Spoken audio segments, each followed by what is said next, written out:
Now, I want to get busy on the first couple of subjects for today. Everybody that's okay, say I'm okay.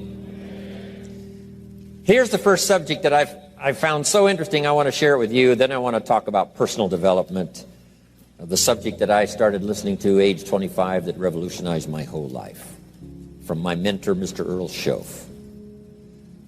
Here's an interesting subject. Just jot it down now. It's called enlightened self-interest.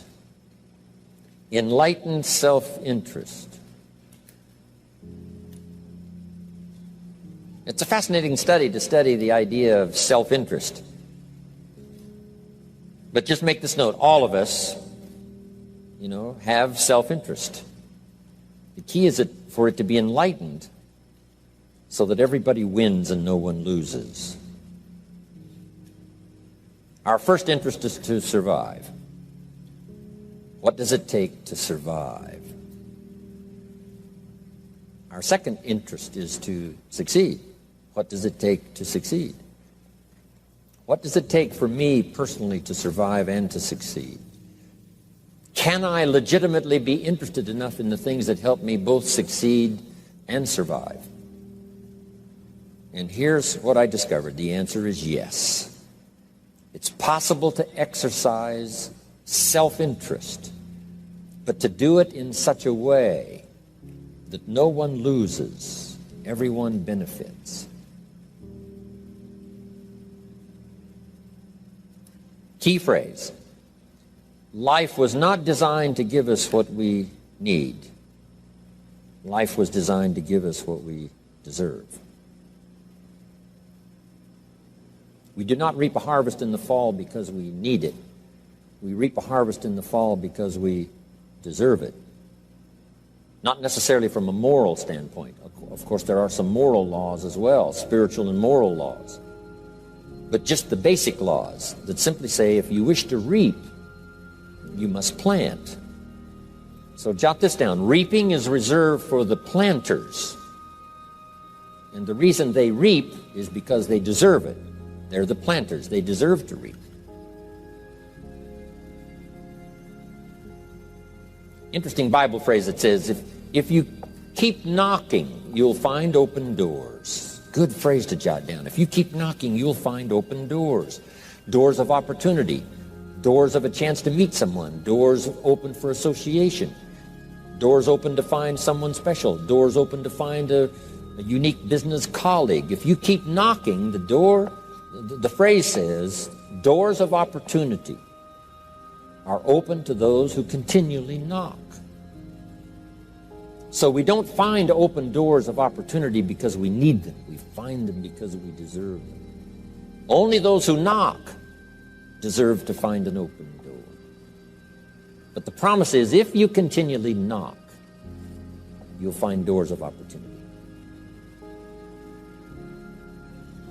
It says, if you search, you will find. So make the note, it's good. Finding is reserved for the searchers because they deserve it. Now, at first they may have needed it, but they now know that just needing it is not sufficient. But if they need it, now they must qualify for it. The reason why you're going to be blessed with good ideas this weekend is because you've come searching. You've gotten on an airplane to come searching. Got in your automobile to come searching. You got here searching. Now you're ready to receive. And for those who search, they will find answers. They will find plans, imagination to stir yourself into action for future benefit. So if you search, to find a good idea, you must go looking, go searching. You've got to go to church. You've got to go to class. You've got to go to the seminar. You've got to go to the library. You've got to go to the books if you wish to find. Rarely does a good idea interrupt you. Rarely. But if you will search, you will find. So we get not what we need, but we get what we deserve. It says if you ask, someone has an answer. If you keep asking, the answers belong to you, because by virtue of asking, you have qualified. So we don't get what we need, we get what we deserve. The mother on welfare should be taught in some small manner that hopefully she can begin deserving the welfare check. Not getting it because she needs it, but now starting to get it because she deserves it. If the welfare worker says to Mary, Mary, I brought a bucket of paint and a paintbrush, and the next time I come, if the door is painted and the fence here in front is painted, I give you the check for $450. Not that painting the door and painting the fence is worth $450. It's not worth that much, but it is the beginning of the process. So make that note. I want to begin the process of deserving. What would that be? What process should I begin engaging in to deserve good health, to deserve a good relationship, to deserve prosperity, to deserve an enterprise, to deserve the opportunity to build a city? What must I do to begin the process of deserving? So now the welfare worker comes back and the door is painted and the fence is painted, and now Mary gets the $450 to help take care of her children, not because she needs it, but because she's beginning to deserve it. Then the welfare worker thinks of some other project.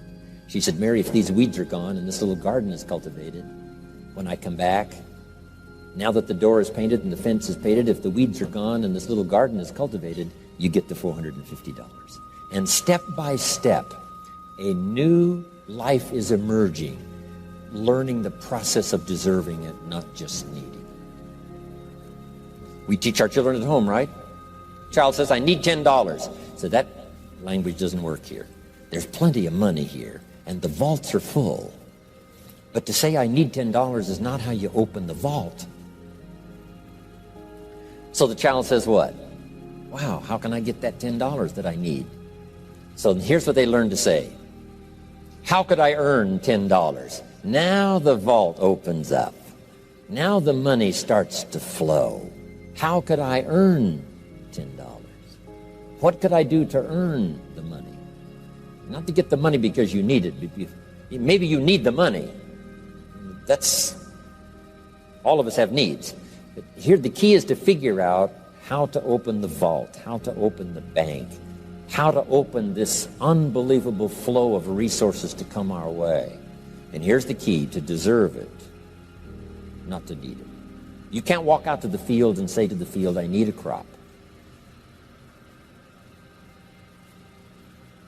Here's what the field says. Here's what the ground says. Who is this clown that brings me his need but brings me no seed? So jot that down. Take your seed to the marketplace, not your need. Don't disclose your need to the marketplace, only your willingness. We'll talk about that a little later today. Because the marketplace is not interested in your need, but they are interested in your seed. They're interested in your willingness to work. They're interested in your disciplines. They're interested in your eagerness. They're interested in your vitality and your work ethic. That's what the marketplace is interested in. Not your need, but your seed. Okay. We get what we deserve. Old Testament God says, if you'll move toward me, I'll move toward you. See, that's how you get those occasions to meet God. You must make the move. God could say, you don't move, I don't move. You say, well, that's arbitrary. Well, when you're God, you can make it that way.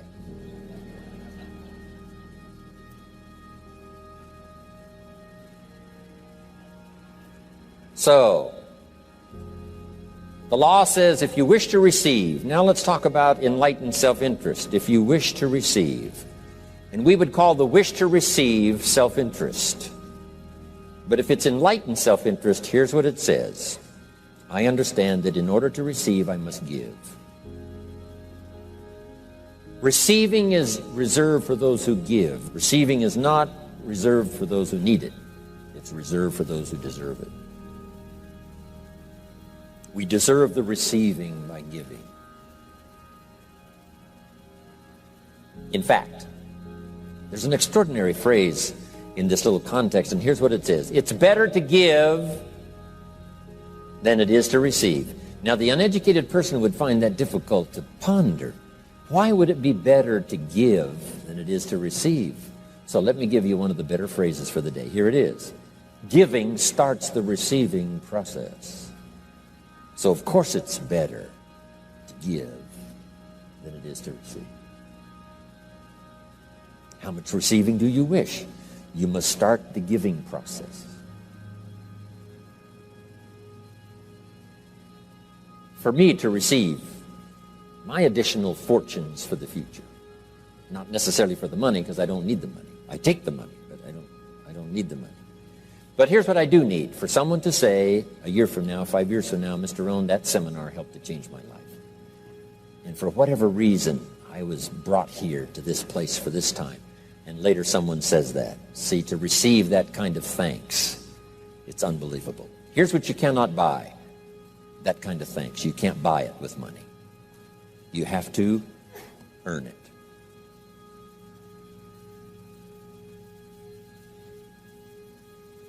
Now let's expand a little further now. That it's called the law of riches and wealth. In our own self-interest, if we wish to be rich and wealthy and prosperous and healthy and all the valuable things we can think of for the human experience, how could we get there? It's understanding the law of enlightened self-interest and the law of deserving. The question was asked in the Bible, how can we be great? What is the key to greatness? Great wealth, great return, great accolades, trophies to put on the mantle above the fireplace. How can we get great respect, great riches, great abundance for ourselves? How can we get that? And the answer was given, and here was the answer: find a way to serve. Find a way to serve the many. So I paraphrase it to read this: service to many leads to greatness. Service to many leads to greatness. Someone says, well, about the best I can do is take care of myself. That's okay. Self-care, has its own reward, but it's very limited. Somebody says, I can't be worried about other people's problems. I got enough problems of my own. That's okay. Self-defense is okay. Self-preservation is okay, but it has a very limited reward. If you wish to change that into abundance and prosperity and uniqueness, then here's what you must do: help solve other people's problems. Help find answers for someone else, not just for yourself, but for someone else. And in that kind of service, you now begin the process of greatness.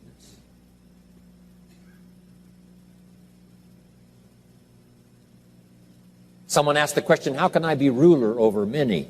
How could I manage a lot of people? How could I be the leader of a vast movement or enterprise? Here was the answer: nothing wrong with that wish. We call that self-interest of the highest kind.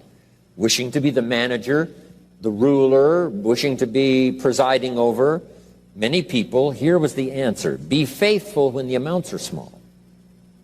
Be faithful when there's just a few. Be disciplined when there's only a few. That starts to entitle you to someday be ruler over many. You say, well, if I had a big organization, I'd really run it with a strong hand and I'd be a fabulous leader. But I've only got a few and I don't know where they are. See, that's not going to work. If you wish to preside over riches, you must start when the amounts are small. Someone says, oh, if I had a fortune, I'd really take good care of it, but I've only got a paycheck, I don't know where it goes. See, not knowing where it goes disqualifies you now for presiding over the fortune. We've all heard that, right? I don't know where it all goes. Did you ever hear that expression? Oh, we'd love to have you run the company. You don't know where it all goes. Somebody says, it just gets away from me. Oh, we'd love to have you run the world, right? It just gets away from you. Somebody says, it's only pennies and it's only a few. Here's where you begin to qualify for abundance and riches and greatness and respect, is to be disciplined when the amounts are small. Someone finds it unique, right, that this many people would come and hear what I've got to say for a whole weekend, but this is not where I started. I started with just a few, but I was so on fire with the few, trying to translate for them in my awkward ways back then what had happened to me. My life got changed, my income got changed, my health got changed, everything got changed for the better. And now I've lived the most extraordinary life. But it started with my passion for just a few, to translate for just the few. Someone says, well, there's just a few here. You know, does this meeting matter when there's only a few? And the answer is yes. Jot this down. You never know who's in the audience, whether it's a few or 1,000 or whatever. But you got to be faithful when there's just a few. Tell your story when there's just a few. Be just as passionate about ideas that can change someone's life when there's just a few. Now you begin. You're not fully qualified, but you begin the qualification to someday speak to many. Someday preside over a vast crowd. Someday be the manager or the leader of millions. It starts in those early days to deserve it. Now, jot this down. Also give yourself a chance to change. Some things I held on to that I thought this was it, this was it. I'm telling you, after a while I gave it up, found out it wasn't it. So give yourself a chance to change. Refine your philosophy. Refine your direction. If you'll give yourself a chance to do that, here's what will happen down the road a ways. A new door will open that you haven't discovered before. Give yourself a chance to change. Reevaluate.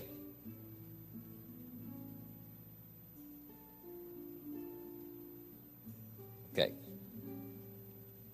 So let your library be a testimonial of your dedicated interest in accelerated personal development, that you will read whatever you have to read, you will hear whatever you must hear, and you will watch and see whatever you must see in order to make your life refined and worthwhile and achieve all of your purposes. That's what I want this stopping station to be these 3 days.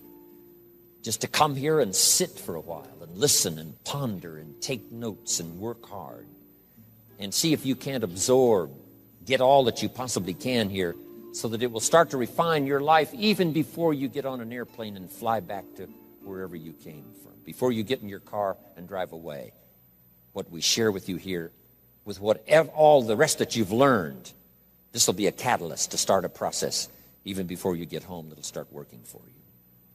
Some of you are going to set some goals. We're going to do the workshop tomorrow, designing the next 10 years. Hopefully you'll come up with some new promises, some new objectives, some new ideas. And by the time we're finished here, these 2-3 days, I'm telling you, you'll see yourself able to accomplish 2 times, 3 times, 5 times more than you ever thought was possible, which will make this cost of this seminar a small price to pay.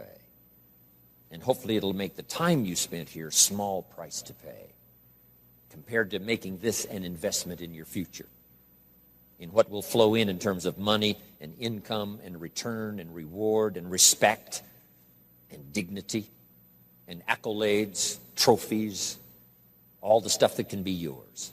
A marriage that lasts forever, a friendship that nourishes you forever, things that you'll find that you'll keep and treasure for a lifetime. Hopefully this is one of those weekends. It takes a lot of effort to learn. It takes a lot of effort to grow. It takes a lot of effort to decide and debate. But jot this down. It's all worth the price. Whatever stimulates you to think, whatever stimulates you to wonder, whatever stimulates you to react or even to debate, even if you hear something you say, well, that's not right, see, that's still valuable. It means you're awake. It means you're alert. It means you're alive. It means your mind is ready to take on something, whether it's agreeable or not agreeable.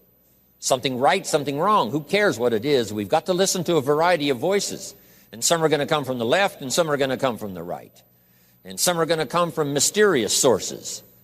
And some will try to entice you with all kinds of stuff. But that's okay, just so you're alive and alert and awake, ready to process anything that comes your way. Take the best of it and make it beneficial for you, so that tomorrow you walk with a stronger step. Next month you see a clearer vision. And a month from now, the purpose for your life is multiplied by 2, 3, 5. That's what I want to create here. So, now, to hurry and get through, because we have so many subjects to cover, let's cover now some other things under personal development. Here's one that's important. As you read and as you listen and as you study and as you grow and as you take notes and as you fill up your journal, then try to work on the ideas to make yourself valuable in the marketplace. Here's something to remember under personal development, some things I had to learn. First, steps to success. First of all, you need good ideas. Just decide right now you're going to accelerate your plan for collecting good ideas. Ideas for your life, ideas for your health, ideas for your marriage, your relationships. Ideas that stimulate. One idea sometimes leads to the next, needs to the next. And the 4 or 5 ideas in the future that really thrust acceleration into your life, you couldn't have gotten unless you went through the first one and the second one and the third one. Next, you need good plans. So we're going to talk about time management and game plans tomorrow. You need a good health plan. Traveling around the world, you can imagine the kind of health plan I have to have. If I didn't have a superb, extreme, got to underline the word extreme, if I didn't have a superb, extreme health plan, do you think I could travel all over the world? People look at my calendar and say, impossible. I'm the only one that can do it. Everyone else is too young. Incredible. But I've got to be extremely healthy. I can't let up at all in terms of diet and nutrition, exercise, all that stuff in order to stay healthy. So a good health plan, a good family plan. Here's a good one, a good marriage plan. Some people just go along married with their fingers crossed. You've got to have a better plan than that. Some are whistling in the dark, hoping everything will work out. Not a good plan. You need a good plan for how to use the day. We'll talk about that tomorrow. Best kept secret of the rich, how to use your time. A good plan to meet the right people over the right amount of time to stimulate your life. You need a game plan for lifestyle. We'll talk about that later. So to succeed, we need good ideas and good plans. Here's the next. We have to learn to handle the passing of time. Because all of this takes time to learn, to grow, to change. Getting through the seasons takes time. The spring has a certain amount of time. The summer has time. The harvest has time. The winter has time. Learning to handle the passing of time. Jot this down if you're involved in business. You've got to give your project time. You've got to give your people time. Give people a chance to learn, chance to grow, chance to change. One of the great requirements, especially in such an industrialized, busy, mad, dashing society, and that is to have people patience. First, we exercise it with our children and our family. Getting people to work together, got to have patience, even with your family. If you're involved with independent people, it's a challenge. It's like herding cats, trying to get them to work together. Herding sheep is easy. They very quickly get going the same direction. But try herding cats. It's like your children.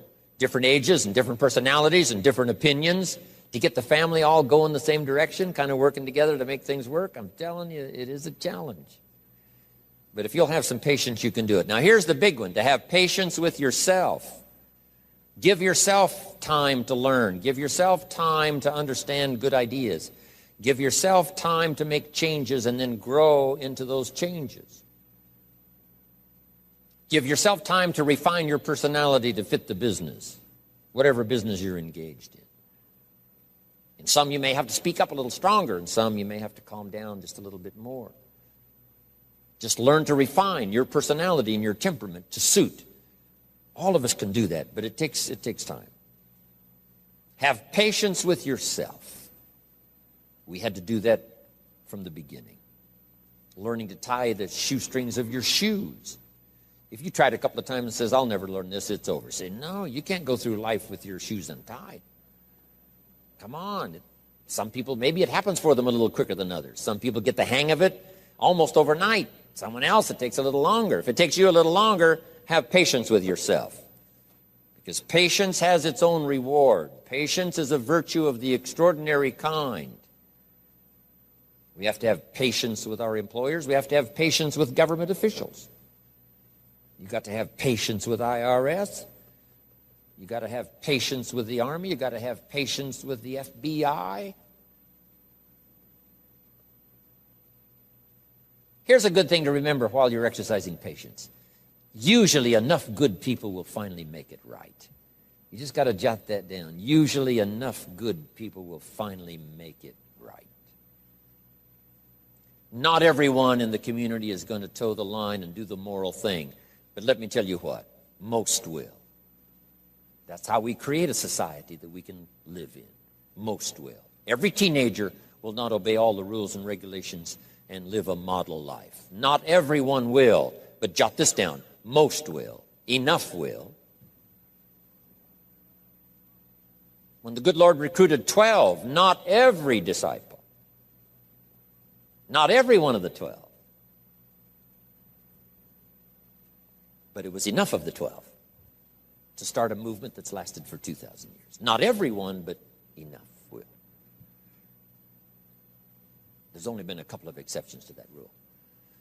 One was the story of Sodom and Gomorrah. God was going to destroy Sodom and Gomorrah for their evil ways. Abraham had a friend that lived there. And Abraham implored and said, God, if I can go to Sodom and Gomorrah and find 50 righteous people, will you spare the city? And God said, Abraham, you've been such an excellent friend of mine. Yes, I'll spare the city if you can find 50.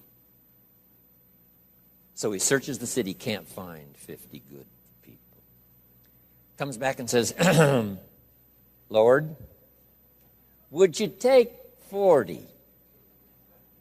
God says, Abraham, for you, come on, I'll do it. If you can find 40. So he searches for 40, can't find 40. And he comes back and says, would you take 30? Good Lord says, Abraham, only for you will I reduce it to 30. Can't find 30. Can't find 20. Abraham said, this is my last request. Would you take 10? God said, only for you, Abraham. So he went searching for 10. And you know the story. Couldn't find 10. That's the exception to the rule. So he said, Abraham, get your friend Lot and his family out of there because the end has come. But that's the exception to the rule. So jot down the general rule. Most will. In a civilized society, most will obey the rules. In government, most will. Not every senator will, but what? Enough will to build a stable government and a future. Not everyone in the armed forces will, but enough will. Not everyone in the community will, but enough will. Not every teenager in this high school will, but I'm telling you, the most will. And that's how we survive in a civilized society, because most will. And that's a good feeling to know. Most will. Okay. So have patience. Next, under personal development, is learning to solve problems.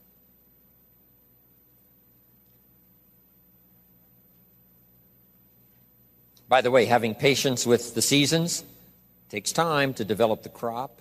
You can't plant the seed, dig around it in a few days saying, where is it, where is it? And you can't really help. All you can do is nourish. Some people plant in the spring, leave in the summer. Just haven't got the patience to last. So next comes solving problems. Business problems, family problems, personal problems, financial problems, emotional problems. There's all kinds. Here's a good idea I found in solving problems.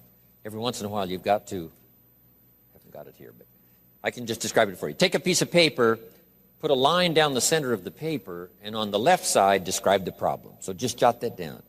A piece of paper in half, on the left side, describe the problem. Sometimes it's a good idea to take a problem out of your head and put it on paper. We'll talk a little bit more tomorrow about how to think on paper. This is one of the ways to think on paper. Our mind usually is too busy sometimes to sort things out. So if you take it out of your mind, put it on paper, what is the problem? And you should describe to the best of your ability what the problem is. And then ask this question, is that all of it? Because if you're going to prescribe something for the problem, you need to know what all of it is. When you've got it all listed, on the other side now of the paper is called answers and solutions. The problem on one side, answers and solutions on the other side. And now let me give you 3 questions. 3 questions that can help solve most any problem. Here are those questions. Number 1, What could I do? So just jot that down. What could I do? Then you start developing what we call working papers. And the working papers consist of making a list of the things you could do to solve this problem. Number one, and you say, well, number one would take too long. I can see that right now. Let's go to number two. Maybe that's the answer. Number three, no, that isn't it. And let's say you've got several points now and you've done your best to try to solve the problem yourself and you can't solve it yourself. Here's the second question.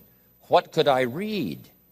Maybe somebody spent a lifetime researching the problem you've got, and they've got some excellent answers from a lifetime of research. Maybe in your own journal you've taken notes before on something. You say, hey, I remember a class I took. Seems like there were some answers there, so you go back, do a little research. So under number two is research. And if you search, what? You will find. If you research, you will find. Search and research.